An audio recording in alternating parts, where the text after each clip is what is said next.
Students JEE mains का previous year question देखिए 22 जनवरी last year पूछा गया था 2025 में पूछा गया था। ठीक है, तो इवनिंग शिफ्ट में था। क्वेश्चन देख लेते हैं। एफ एक्स का वैल्यू ये है, then total number of maximum minima निकालना है। कैसे निकालेंगे? तो सिंपल क्वेश्चन में ये है कि फंक्शन दिया हुआ है तो हम लोग न्यूटन लेबिन्स फॉर्मूला लगाना होगा। आप क्या करना है, F dash X is equal to 0 करना है। ठीक है, मैक्सिमम मिनिमा निकालने के लिए तो एफ डैश एक्स निकाल लेंगे। तो एफ डैश एक्स का हम लोग का फॉर्मूला पता है, वो हो जाएगा सिंपल इंटीग्रेशन, डिफरेंशिएशन करना है इंटीग्रेशन का। तो जो ये एक्स स्क्वायर आपको दिख रहा है वो आ जाएगा टी के जगह। तो टी का हमारा क्या हो जाएगा, एक्स स्क्वायर का स्क्वायर। ठीक है, क्योंकि टी स्क्वायर है तो एक्स स्क्वायर का स्क्वायर हो जाएगा एक्स के पावर 4, उसे से -8 यहाँ पे हो जाएगा x square plus 15 as it is रहेगा।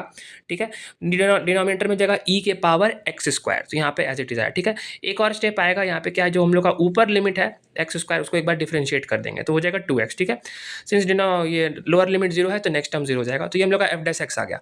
तो मैक्सिमम मिनिमा के लिए क्या होता है, एफ डैश एक्स होता है वो 0 के बराबर होता है, मतलब गिवन फंक्शन को 0 कर देंगे। न्यूमरेटर मेरे को फैक्टराइजेशन में भी दिख रहा है तो इसको हम लोग फैक्टराइज करेंगे। सिंपल आप लोग कर लोगे, वो हो जाएगा x square -3 into x square -5। ठीक है, इसको मल्टीप्लाई करेंगे तो यही आएगा, इनको 2x के साथ मल्टीप्लाइड है, डिनोमिनेटर में है ई के पावर एक्स स्क्वायर। ठीक है, इसको मैं 0 करूंगा तो मेरे को मैक्सिमम मिनिमा के पॉइंट्स आ जाएंगे। तो यहाँ से मेरे को सॉल्यूशंस दिख रहा है, एक हो रहा है x is equal two plus minus √3, एक हो जाएगा x is equal two plus minus √5 और एक यहाँ पे x इज इक्वल टू 0 भी हमारा सॉल्यूशन आ रहा है। इसको हम लोग निकालेंगे कौन सा मिनिमा है कौन सा मैक्सिमा है, उसके लिए हम लोग नंबर लाइन खींच लेंगे और जितने रूट्स हैं उसको यहाँ पे पुट कर देंगे। ठीक है, सबसे लेफ्ट में क्या हो जाएगा, -√5 क्योंकि सबसे छोटा है, देन -√3, फिर 0 हो जाएगा, फिर प्लस √3 होगा और उसके बाद लास्ट में +√5 होगा। ठीक है, अब इसका हम लोग साइन देख लेंगे तो हम लोग को मैक्सिमम मिनिमा निकल जाएगा। तो यहाँ पे प्लस है या माइनस है वो देख लेते हैं।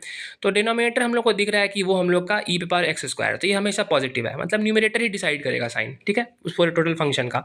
लेट से हम लोग x is equal to extreme most रखते हैं, लेट से 100 रख देते हैं, तो वहाँ पे प्लस दिख रहा है मेरे को, उसके बाद ऑल्टरनेट हो जाता है minus plus minus plus minus. ठीक है, अब किसी भी नंबर पॉइंट को उठाओ, जैसे आप उठा रहे हो -√3 को। ठीक है, तो यहाँ पे क्या हो रहा है, प्लस से माइनस जा रहा है, मतलब बेसिकली ये दोनों हम लोग के पास मैक्सिमा हो गया। ठीक है, मैक्सिमा हो गया। तो उसी तरह से बाकी बचे 3 जो पॉइंट हो गए जो अल्टरनेट है वो हमारे पास क्या हो गए, वो हो गए मिनिमा, दैट इज -√5, 0 और +√5। तो ये क्या हो गया हम लोग के पास, ये तीनों हो गया मिनिमा। तो total number of minimum maxima आराम से हम लोग का आ गया, ये हो गया 3, ये हो गया 2, ये हो गया 3। ठीक है, कितनी आसानी से क्वेश्चन बना। That's it for JEE mains PYQ।